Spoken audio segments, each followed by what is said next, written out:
Hello students.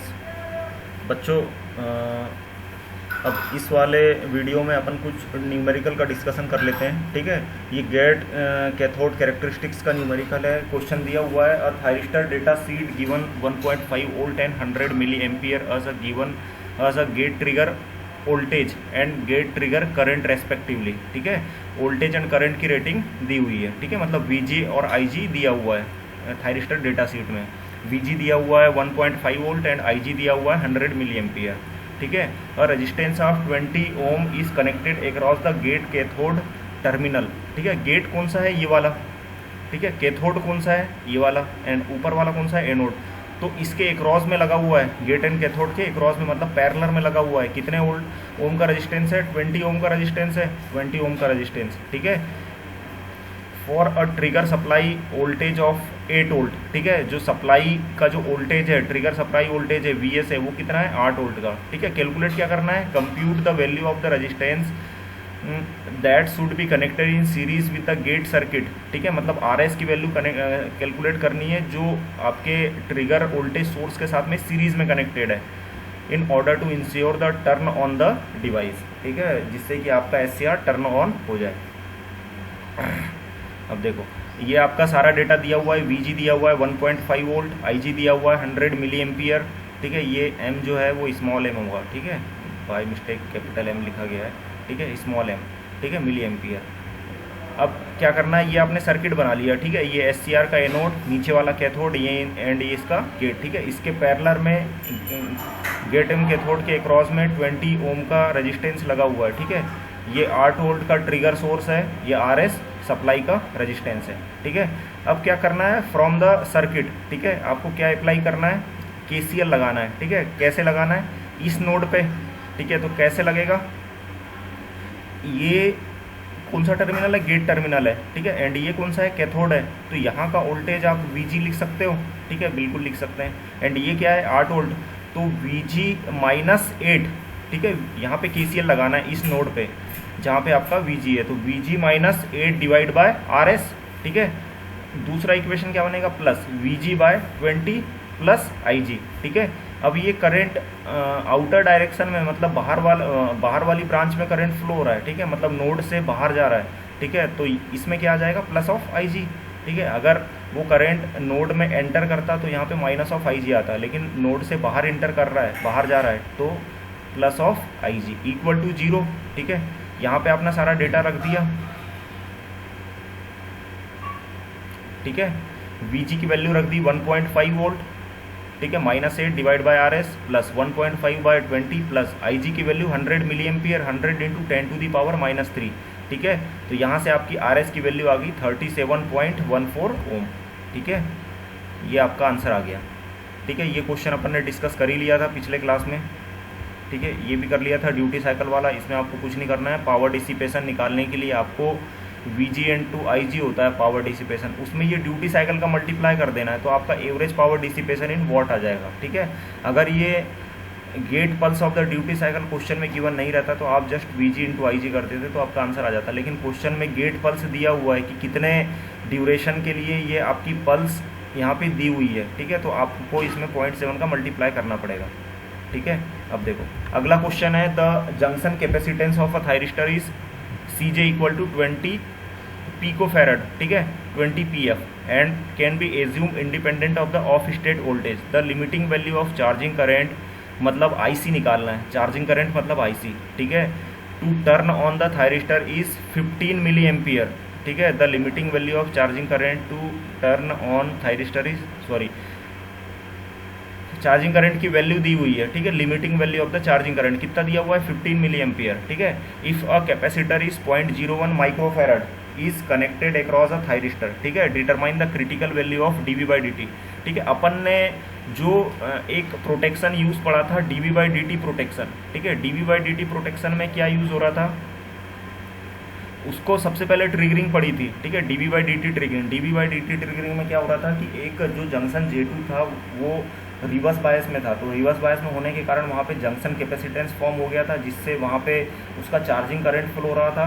ठीक है, charging current, तो वहाँ पे जो dV/dt की जो वैल्यू थी वो काफ़ी ज़्यादा हाई थी, तो हाई dV/dt के लिए IC चार्जिंग करंट क्या था, IC equal to CJ dV/dt। तो सेम फॉर्मूला आपको वही वाला यूज़ करना है, चार्जिंग करंट किसके फॉर्म में, dV/dt के फॉर्म में। तो charging current equal to C equivalent dV/dt, ठीक है। तो dV/dt आपको कैलकुलेट करना है।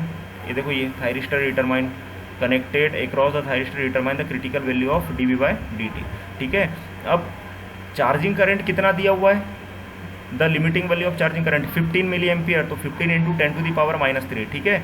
अब ये कैपेसिटेंस की वैल्यू कितनी है, जो जंक्शन कैपेसिटेंस आपका फॉर्म हो रहा है कितनी है, 0.0, ये 20 पिको फेरड, तो 20 इंटू 10⁻⁻12, पिको मतलब 12, ठीक है। अब ये जो if a capacitor is connected across the thyristor, ठीक है। अब क्या किया है कि ये एक कैपेसिटर कनेक्ट किया है SCR के पैरेलल में, ठीक है, जिसकी वैल्यू कितनी है 0.01 माइक्रोफेरेड। तो ये जो 0.01 माइक्रोफेरेड का जो कैपेसिटर है वो किसके साथ में ऐड हो जाएगा, जो आपका जंक्शन कैपेसिटेंस जो दिया हुआ है उसके साथ में ऐड हो जाएगा, ठीक है। तो 0.01 इंटू 10⁻⁻6 इंटू dV/dt। तो जब इसको आपने सॉल्व किया तो dV/dt की वैल्यू कितनी आ गई, 1.5 वोल्ट पर माइक्रो सेकेंड, ठीक है।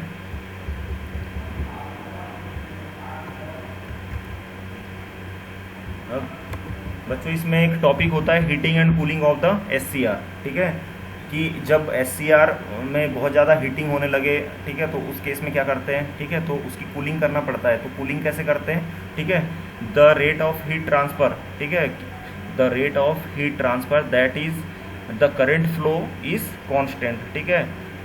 Thermal resistance is denoted by theta, ठीक है, जो थर्मल रेजिस्टेंस होगा उसको किससे डिनोट करोगे आप, थीटा से, ठीक है। If the power loss P average in the watt causes the temperature of the 2 point is to be T1 degree centigrade and T2 degree centigrade, ठीक है। 2 पॉइंट का टेम्परेचर दिया हुआ है, पहले का T1 डिग्री सेंटीग्रेड, दूसरे का T2 डिग्री सेंटीग्रेड, ठीक है।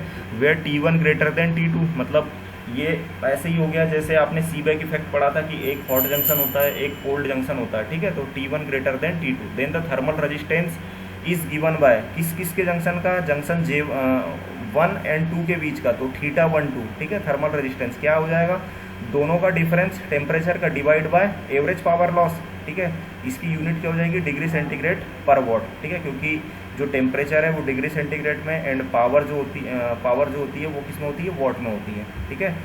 अब नीचे लिखा हुआ है कि various temperature and thermal resistance R shown in the figure below, ठीक है। एक ये SCR का बेसिक स्ट्रक्चर है जिसमें 2 जंक्शन है, एक जंक्शन, ठीक है, इसमें 2 टेम्परेचर शो हुए हैं, junction temperature and ambient temperature, ठीक है। इसके बीच में ये रेजिस्टेंस है, ठीक है, जंक्शन का थर्मल रेजिस्टेंस, एम्बिएंट जंक्शन का थर्मल रेजिस्टेंस, ठीक है, एंड ये दोनों के बीच का, ठीक है, थर्मल रेजिस्टेंस, ठीक है। अब इन दोनों के बीच का resistance temperature TC and in दोनों के बीच का रेजिस्टेंस टेम्परेचर TS, ठीक है। ये जो लिखा हुआ है ये वही चीज़ लिखी हुई है, ठीक है। TS क्या होता है, सिंक का टेम्परेचर, एंड TC क्या होता है, ठीक है, केस टेम्परेचर, ठीक है, केस टेम्परेचर, C मतलब केस, ठीक है, एंड S मतलब sink, case temperature and sink temperature, ठीक है बेटा। अब आपको सिर्फ एक फॉर्मूला इसमें याद रखना है, ठीक है, कि average power equal to TJ minus TA divide by theta JA, मतलब जंक्शन का और एम्बिएंट का, ठीक है, जंक्शन का टेम्परेचर और एम्बिएंट का टेम्परेचर, ठीक है। तो आपको यहाँ से कोई भी चीज़ कैलकुलेट करने बोल सकता है, या तो एवरेज पावर कैलकुलेट करने बोलेगा या तो फिर जंक्शन का थर्मल रेजिस्टेंस कैलकुलेट करने बोलेगा, ठीक है। बस आप ये वाला फॉर्मूला याद रखो, ठीक है, एक ये ऊपर वाली चीज़, ठीक है, कि इन दोनों के बीच का टेम्परेचर या थर्मल रेजिस्टेंस कैसे कैलकुलेट होगा, या इन दोनों के बीच का अगर पूछ ले तो कैसे होगा, या इन दोनों के बीच का अगर पूछ ले तो कैसे होगा, ठीक है। ये 2 जो पॉइंट्स है वो सबसे ज़्यादा इंपॉर्टेंट है, ठीक है। और जो जंक्शन का, दोनों जंक्शन के बीच का जो थर्मल रेजिस्टेंस होता है वो सबके एडिशन के बराबर हो जाएगा, मतलब theta JC plus theta CS plus theta ऐसे, जो ऊपर वाले इसमें आया हुआ है, देखो, theta JC plus theta CS plus theta ऐसे, ठीक है। अब ये इसका न्यूमेरिकल है, ठीक है, दिया हुआ है the maximum junction temperature of a transistor is 150 degree centigrade, मतलब TJ दिया हुआ है, मैक्सिमम J, जंक्शन मतलब J, TJ, ठीक है, 150 degree centigrade, and the ambient temperature is 25 degree centigrade, मतलब TA, ठीक है। If the total thermal resistance is 1 degree centigrade पर वॉट, मतलब ये क्या है, थीटा जे ए इसकी वैल्यू है, ठीक है। What is the maximum power dissipation, मतलब पी एवरेज निकालना है। तो अभी अपन ने फॉर्मूला पढ़ा T J minus T A divide by theta J A, आप सारी वैल्यू को पुट कर दो एंड यहाँ से आपका आंसर कैलकुलेट हो जाएगा, ठीक है। Thank you.